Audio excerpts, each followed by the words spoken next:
नमस्कार दोस्तों, स्वागत है आप सभी का। आज की इस वीडियो जो है, उन सभी बच्चों के लिए इम्पोर्टेंट है, जो क्लास 12th में है और ज्योग्राफी लिए हैं, उसके लिए यह जो वीडियो है बहुत ही इम्पोर्टेंट है और झारखंड बोर्ड से पढ़ाई कर रहे हैं 2026 में उनका एग्ज़ाम में। इनमें इन जो मॉडल प्रश्न है, ये सेट 2 है। इससे पहले हम अपलोड कर दिए हैं सेट 2 जो है ऑब्जेक्टिव ज्योग्राफी का, वो नहीं देखें तो ज़रूर देख लें। और ये सेट 2 है सब्जेक्टिव का। इस वीडियो को आप सब ज़्यादा से ज़्यादा बच्चों तक शेयर कीजिएगा क्योंकि इस वीडियो में बहुत ही इम्पोर्टेंट क्वेश्चन दिए गए। तो चलिए बिना देरी की ओर क्वेश्चन की ओर आगे बढ़ते हैं। हमारे पास जो पहला क्वेश्चन है, पहला क्वेश्चन क्या है कि वृद्धि और विकास में अंतर बताइए। यह क्वेश्चन जो 2025-26 के लिए जो है ऑफिशियल मॉडल क्वेश्चन पेपर आया है उसमें दिया गया है। विकास का अर्थ क्या है? विकास का अर्थ होता है गुणात्मक परिवर्तन। वहीं बात करें वृद्धि का, तो वृद्धि का अर्थ होता है क्या होता है? मात्रात्मक परिवर्तन। अगले पॉइंट की ओर बढ़ें, तो अगला पॉइंट है, विकास जो है बहुपक्षीय होता है, जिसे कि मापा नहीं जा सकता। विकास क्या होता है? बहुपक्षीय होता है, जिसे कि माप नहीं सकते हम सब। वहीं वृद्धि का बात करें, तो वो एक पक्षीय होता है, जिसे हम माप सकते हैं। तीसरा पॉइंट है, विकास मूल्य सापेक्ष होता है। विकास क्या होता है? मूल्य सापेक्ष होता है। वहीं वृद्धि की बात करें, तो वृद्धि धनात्मक भी होता है, ऋणात्मक भी होता है। आप सब बहुत अच्छे से समझ गए होंगे। यह अति लघु उत्तरीय प्रश्न है। अगला वेरी इंपॉर्टेंट क्वेश्चन की वर्ड बने। ये क्वेश्चन देखिए कितना बार पूछा गया है। मोस्ट इंपॉर्टेंट है क्योंकि 2026 एग्जाम में आएगा। कुटीर उद्योग तथा लघु उद्योग में अंतर स्पष्ट कीजिए। चलिए इसका उत्तर देखते हैं। कुटीर उद्योग और लघु उद्योग में अंतर। देखिए कुटीर उद्योग मुख्यतः जो है परिवार के सदस्यों के सहयोग से चलाया जाता है। मतलब एक परिवार के द्वारा चलाया जाता है। वही बात करें लघु उद्योग के बारे में, तो लघु उद्योग समांतर श्रमिक से कार्य करते हैं। लघु उद्योग में जो है सामान्य श्रमिक जो होते हैं कार्य करते हैं, काम करते हैं। दूसरा पॉइंट है कि कुटीर उद्योग में मानव के हाथों का उपयोग होता है। कुटीर उद्योग में क्या होता है? कुटीर उद्योग में जो होता है मानव होता है, हाथों का उपयोग होता है। वहीं लघु उद्योग में उत्पादनशील मशीनों द्वारा होता है और लघु उद्योग में जो काम होता है वो उत्पाद होता है वो मशीनों के द्वारा। अगले पॉइंट के बाद बढ़ें। अगला पॉइंट है पॉइंट नंबर 3। पॉइंट नंबर 3 है कुटीर उद्योग में स्थानीय मांग की आपूर्ति दृष्टि से परंपरागत वस्तुओं का उत्पादन होता है। कुटीर उद्योग में जो स्थानीय मांग क्या है? स्थान जो कहाँ पर क्या बिकता है ज़्यादा, उसके उत्पादन करता है। वहीं लघु उद्योग क्या करता है? वस्तुओं का उत्पादन एक बड़े क्षेत्र की मांग पर पूरा करता है। अ, हम बात करें जैसे में मतलब एग्ज़ाम्पल में बात करें, जैसे कि कोई छोटा काम करता है। मान लीजिए कि देवघर में एक फैक्ट्री है, ठीक? छोटा फैक्ट्री तो वो देवघर के किसी एक या शहर में दे सकता है। वहीं बड़ा फैक्ट्री है तो पूरा देवघर में पूरा कर सकता है। तो ऐसे ही। आई होप आप सब समझ गए होंगे। बहुत ही इम्पोर्टेंट क्वेश्चन है, याद कर लीजिए। अगला है सड़क परिवहन से आप क्या समझते हैं? देखिए 2 साल से ये क्वेश्चन जो है पूछा नहीं गया है। आपका बात करें तो अगले साल पूछा गया था रेल परिवहन, उससे अगले साल जल परिवहन। तो बहुत ही इम्पोर्टेंट, बहुत ही ज़्यादा चांस है कि ये सड़क परिवहन आए और ये भी क्वेश्चन बहुत बार पूछा गया है। यहाँ पे हम डेट मेंशन करने भूल गए हैं, बहुत बार पूछा गया है। तो चलिए इसका उत्तर देखते हैं। इसका 5 लाभ लिखना है। ये क्वेश्चन जो है, ऐसा क्वेश्चन है जो कि लघु उत्तरीय प्रश्न में भी आता है और दीर्घ उत्तरीय प्रश्न में भी। तो चलिए इसका उत्तर देखते हैं। सड़क परिवहन से माल और यात्री को एक घर से दूसरे घर तक पहुँचाया जा सकता है। देखिए सड़क परिवहन से क्या होता है? माल हो या कोई व्यक्ति हो, उसको घर से घर तक मतलब कि यहाँ से कोई उठाया और वहाँ तक पहुँचाया जा सकता है। यह जो सड़क परिवहन जो संसाधन है, ये कम दूरी दूरी यात्रा के लिए क्या है? सुविधाजनक और सबसे सस्ता है। अगला बात करें क्वेश्चन नंबर 3 पॉइंट नंबर 3 की बात, तो सड़क जो है गाँवों, कस्बों और शहरों को जो आपस में जोड़ती है और व्यापार का संचार बढ़ाती है।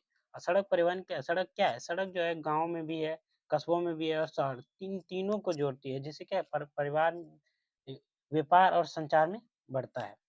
अगला पॉइंट है, यह परिवहन साधन किसी भी समय और किसी भी स्थान पर उपलब्ध रहता है। देखिए, यह परिवहन साधन क्या है? सड़क परिवहन साधन जो है किसी भी समय और किसी भी स्थान पर उपलब्ध रहता है। अगला पॉइंट है, सड़क परिवहन से कृषि उत्पादन, कच्चा माल और तैयार वस्तुएं आसानी से बाजार तक पहुंचा जा सकता है। और सड़क परिवहन से क्या है?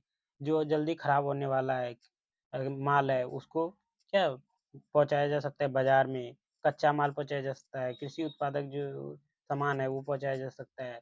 और तैयार वस्तु जो बन के तैयार हो गया वस्तु वो भी बाज़ार में क्या आसानी से पहुँचाया जा सकता है सड़क परिवहन से और सस्ता पड़ेगा। अग आई होप आप सब समझ गए होंगे। अगले क्वेश्चन की ओर बढ़ें। अगला क्वेश्चन है इंटरनेट के 4 फ़ायदे बताइए। मोस्ट इम्पोर्टेंट क्वेश्चन है ये भी। ये क्वेश्चन लगभग 2024 में पूछा गया है। हो सकता है पूछा जा सके। इंटरनेट से हमें क्या जानकारी आसानी से मिलता है। हमको कुछ भी पढ़ाई करना है तो क्या इंटरनेट से हम कर सकते हैं। वहाँ से हमको तुरंत ही जानकारी मिलता है और आसानी से मिल जाता है। इसके माध्यम से हम दुनिया के किसी भी व्यक्ति से संपर्क कर सकते हैं और इंटरनेट से क्या है, हम दुनिया के किसी भी व्यक्ति से संपर्क कर सकते हैं। अगला तीसरा पॉइंट है इंटरनेट के ज़रिए ऑनलाइन पढ़ाई काम किया जा सकता है और इंटरनेट से क्या है ऑनलाइन पढ़ाई भी किया जा सकता है और काम भी किया जा सकता है। अभी आप जैसे देख रहे हो यूट्यूब क्या है, वो एक इंटरनेट के ही ज़रिए है।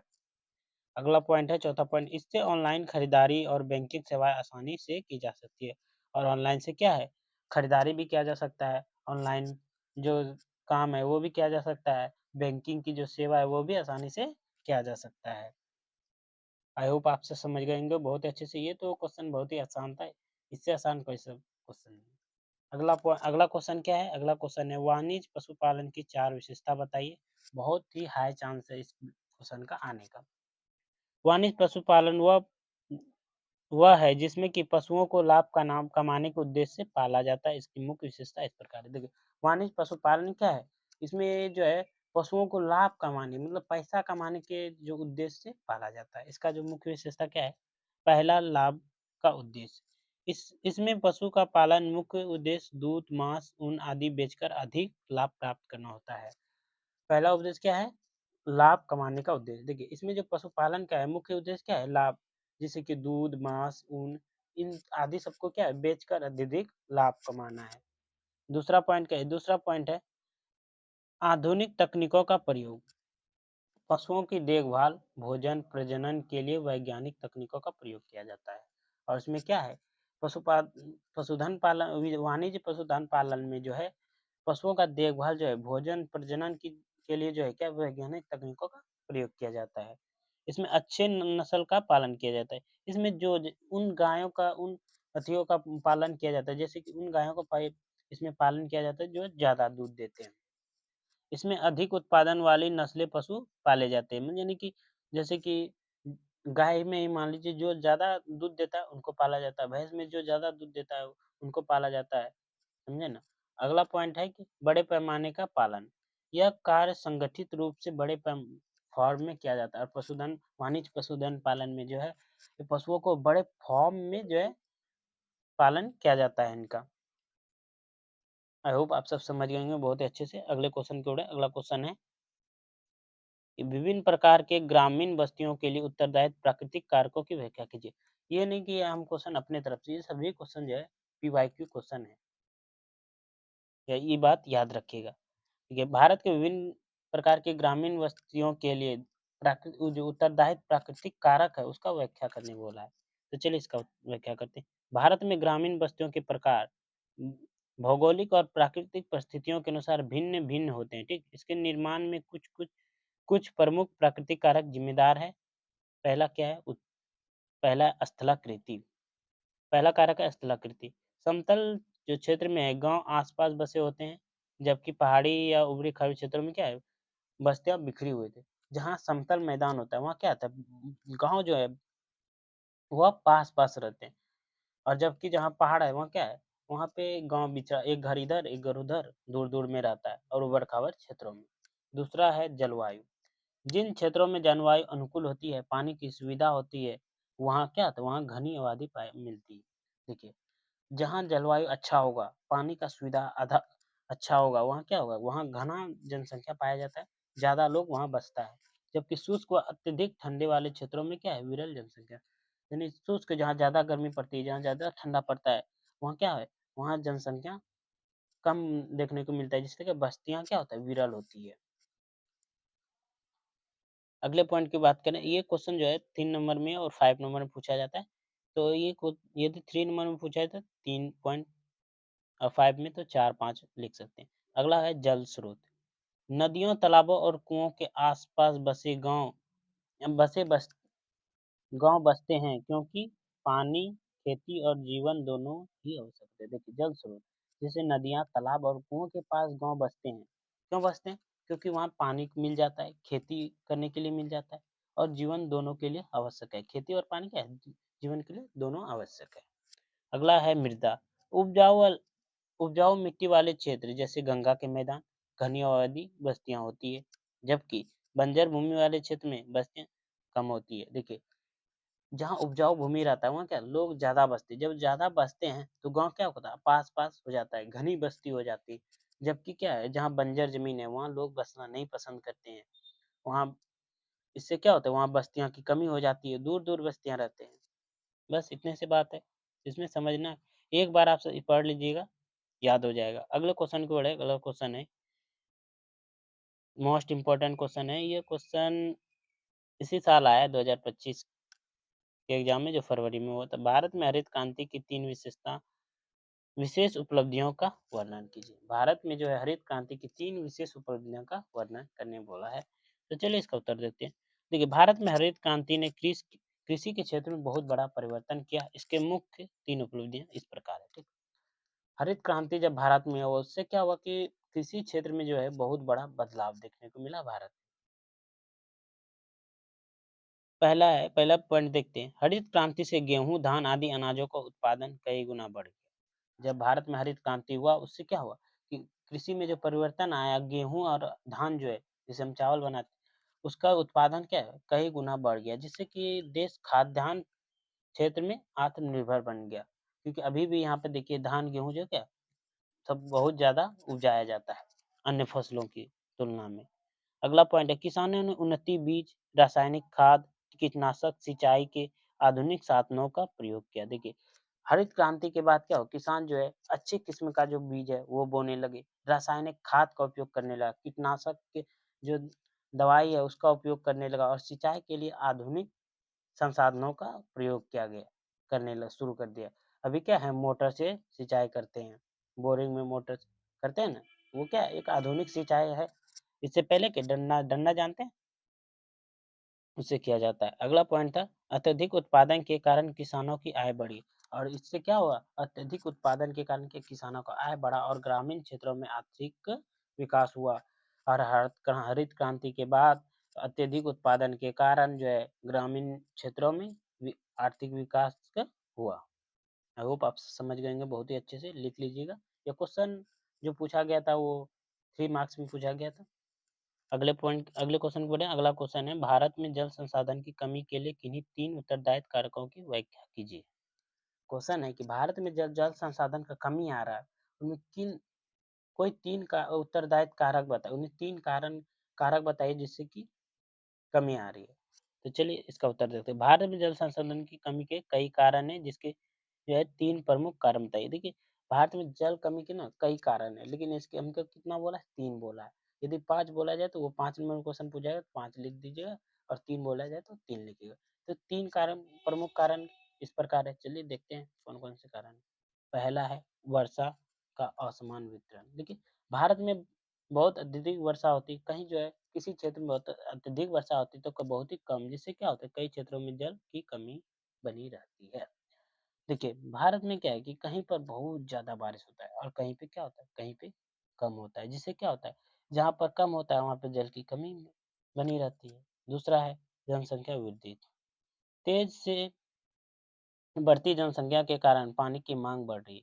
बहुत भारत का जो है जनसंख्या बहुत ही तेजी से बढ़ रही है, जिससे क्या है कि पानी का मांग बढ़ रहा है, जिससे कि जल संसाधनों पर दबाव बढ़ गया है और जिससे जल संसाधनों का दबाव बढ़ गया है। अगला पॉइंट की बात करें तो अगला पॉइंट है जल का दुरुपयोग। भारत में जो है जल का बहुत ही ज़्यादा दुरुपयोग होता है। घरेलू, कृषि और औद्योगिक क्षेत्रों में पानी का अत्यधिक और गलत तरीके से उपयोग किया जाता है। देखिए घरेलू में और कृषि में जो है कहीं पे घरेलू में तो कम बोले, कृषि में बोलें तो उसमें थोड़ा जो है पानी ज़्यादा वेस्ट होता है और सबसे ज़्यादा जो वेस्ट होता है वो उद्योगों में पानी का अत्यधिक और गलत तरीके से उपयोग किया जाता है, जिससे क्या कि जल की बर्बादी होती है। ये तीनों जो है मुख्य कारण था। यहाँ पे हमको मेरे साथ 3 पूछा गया तो 3 आंसर दिए, बहुत ही इम्पोर्टेंट है। याद रखिएगा। अगले क्वेश्चन की ओर है, ये क्वेश्चन तो लिख लीजिए, 100% आने वाला है, गैर परंपरागत ऊर्जा स्रोत से आप क्या समझते हैं या फिर परंपरागत ऊर्जा स्रोत से आप क्या समझते हैं? इन दोनों क्वेश्चन में एक क्वेश्चन जरूर आएगा। यहाँ क्वेश्चन पूछा गया गैर परंपरागत ऊर्जा स्रोतों का वर्णन करें। मोस्ट इम्पोर्टेंट क्वेश्चन है 2026 में, बहुत ही अधिक चांस है, हाई। तो चलिए इसका उत्तर देखते हैं। इसका उत्तर उत्तर गैर परंपरागत ऊर्जा स्रोत वे स्रोत है जो प्राकृतिक रूप से लगातार उपलब्ध रहते हैं। गैर परंपरागत ऊर्जा स्रोत क्या है? लगातार उपलब्ध रहते हैं और इसका समाप्ति नहीं होता है। यह पर्यावरण को प्रदूषित भी नहीं करता। और गैर परंपरागत जो ऊर्जा स्रोत है, यह पर्यावरण को भी प्रदूषित नहीं करता है। इनके प्रमुख उदाहरण कहते हैं। पहला है सौर ऊर्जा। सूर्य की किरणें से प्राप्त ऊर्जा जिनका उपयोग बिजली उत्पादन, पानी गर्म करने और खाना पकाने में किया जाता है। देखिए, सौर ऊर्जा जो है, सूर्य से जो किरणें प्राप्त होती है उससे ऊर्जा का उपयोग करते हैं, जिसका क्या बिजली बनाते हैं हम, पानी गर्म करते हैं, खाना पकाते हैं। दूसरा है पवन ऊर्जा। हवा की गति से टाइबर टरबाइन टरबाइन चलाकर बिजली बनाई जाती है। देखिए, पवन ऊर्जा से क्या है, हवा की गति से जो है टरबाइन चलाकर क्या बिजली का उत्पादन करते हैं। इससे क्या होगा, ये कभी चलना बंद होगा नहीं होगा ना, ठीक है, ये समाप्त कभी नहीं होगा। सूर्य का किरण पड़ना बंद होगा नहीं होगा ना, इससे क्या है, ये खत्म ही नहीं होगा। दूसरा है जैव ऊर्जा। पशुओं के गोबर, जैसे पशुओं का गोबर, फसलों के अवशेष और जैविक कचरे से बायोगैस तैयार की जाती है। ठीक है, पशु का जो गोबर है उससे क्या है बायोगैस बनाया जाता है। कभी पशु का गोबर तो सदैव मिलते रहेगा जब तक पशु रहे, तो इसलिए क्या सीमित नहीं है, कभी खत्म नहीं होगा। अगला अगला पॉइंट क्या है? अगला पॉइंट है जल ऊर्जा और ज्वारीय ऊर्जा। बहते जल और समुद्री ज्वार भाटा से जो है ऊर्जा उत्पन्न की जाती है। जो है ज्वारीय ऊर्जा और जल ऊर्जा से क्या है, समुद्र ज्वार भाटा से ऊर्जा उत्पन्न की जाती है, ये भी कभी खत्म नहीं। ये सभी ऊर्जा स्रोत पर्यावरण के लिए सुरक्षित है, और ये सभी जितने 4 ऊर्जा स्रोत हम बताए, ये पर्यावरण के लिए क्या है, बहुत ही सुरक्षित है और भविष्य की ऊर्जा आवश्यकताओं को पूरा करने में सहायक है। और यह भविष्य की ऊर्जा को आवश्यकता करने में बहुत ही सहायता कर सकता है। तो इससे क्या है, ज़्यादा से ज़्यादा इन सभी चीज़ों का प्रयोग करें। आप सबको परंपरागत ऊर्जा स्रोत का बात करें, इसमें क्या आता है, कोयला, जो ये क्या है, ये सीमित है, खत्म हो जाएगा किसी दिन। खनन, जो खनिज है वो क्या है, ये सब खत्म होने वाला चीज़, मतलब सीमित है, असीमित नहीं है ये सब। अब आई होप आप सबको यह वीडियो अच्छा लगा। अगर वीडियो अच्छा लगा तो वीडियो को लाइक कीजिएगा। चैनल को जो भी बच्चे नए हैं वो चैनल को सब्सक्राइब कीजिएगा। और ये वीडियो जो है सबसे ज़्यादा से ज़्यादा शेयर कीजिएगा, बहुत ही इम्पोर्टेंट है। तो चलिए मिलते हैं अगले वीडियो में। जय हिंद, जय भारत।